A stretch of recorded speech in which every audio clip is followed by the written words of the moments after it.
বিশ্রী, এতদিন পরে গুরুজি রসের বাঁধন কেটেছে। এবার আমাকে যেতে হবে। কিন্তু যাবে কোথায়? থাকার জন্য একটা ঘর লাগে মানুষের। ঘর পাবো কোথায়? একদিন গুরুর আশ্রয় থেকে এটা ভুলে গেছো যে মানুষকে একটা ঘর তৈরি করতে হয়, ঘর রক্ষা করতে হয়, নিদেন পক্ষে একটা ঘর ভাড়া করতে হয়। শোনো, আমার একটা জায়গা জানা আছে। কোথায়? কলকাতায়। কলকাতায়? ভুলে গেছো তো? কত বড় ভিশনারি বলে জ্যাঠামশাই বিলটা তোমার হাতে দেননি। তাহলে ভাবের স্রোতে ওটা কোথায় ভেসে যেত কেউ জানে না। উইলটা আমার কাছে, আর এক্সিকিউটরও আমি।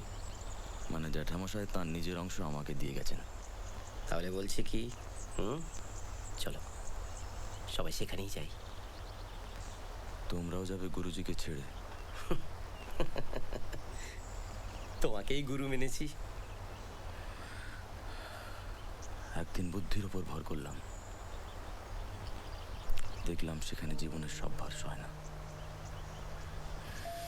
আরেকদিন রসের উপর ভর করলাম, দেখলাম সেখানে তলা বলে জিনিসটাই নেই। একটা কিছুর আশ্রয় তো চাই। কি করবে তুমি? তোমরা দুজনে কলকাতা যাও, আমি কিছুদিন একলা ঘুরবো। সতীশবাবু, ঠিক আছে, শহরে এখন আমরা নাই বা গেলাম। ঠিক আছে, নদীর ধারে একটা পোড়ো বাড়ি আছে, সেখানে গিয়ে আমরা সবাই মিলে উঠি কয়েকদিন। শুনেছি ওই বাড়িটাতে ভূতের উপদ্রব আছে, অতএব মানুষের উৎপাত হবে না। চলো।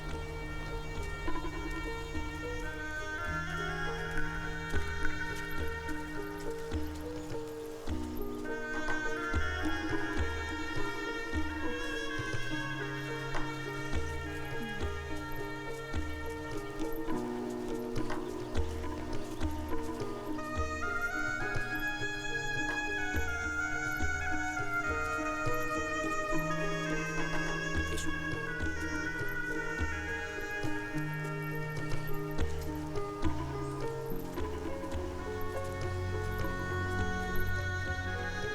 শচীশ, শচীশ, শচীশ।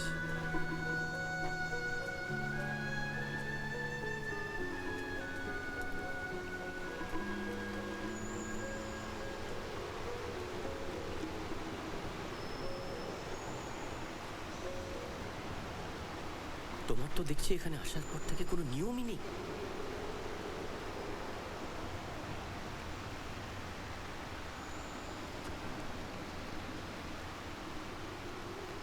যুক্তি অযুক্তি কোনোটা দিয়েই তো কিছু হলো না। এবার কি কার ওপর ভর করে সাধনার তত্ত্ব খাড়া করবে শচীশ?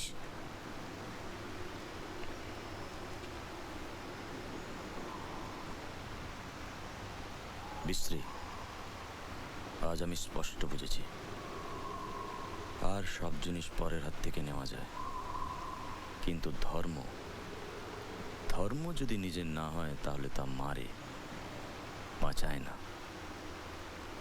আমার ভগবানকে আমি অন্যের হাত থেকে কেন নেব? যদি তাকে পাই, নিজেই পাবো।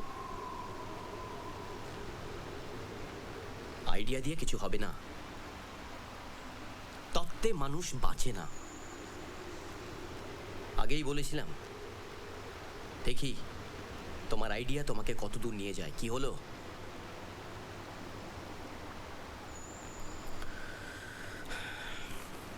চলো এবার খাবে, চলো। না, এখন আমি খাবো না। শচীশ, আমি একটু একা থাকতে চাই। শচীশ।